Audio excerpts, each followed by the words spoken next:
го прилагат от няколко години вече. Пламенчо. Това е на Пеевски подлога и на Ковачки. Той продължава да ръси акъл.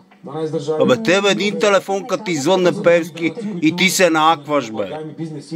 Жена му, шефка, беше на НАП, като изтекаха всичките данни на хората. Още са ни в мрежата.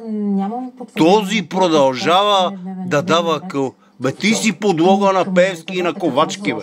Официално казват всички друго. Синдикати.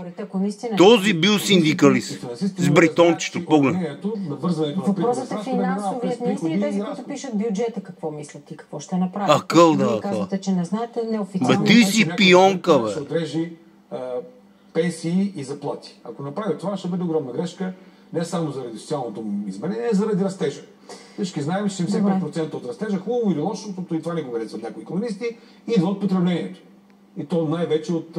Това потребление да се мотивира от движеща си икономика, а не от пари, директно карани от бюджета, да се увеличават доходите, защото виждаме какво става. Съм против, той не е против бизнес. Заплати и пенсии, значи удар върху ръста на БВП. Добре, чухме днес в интервю за колегите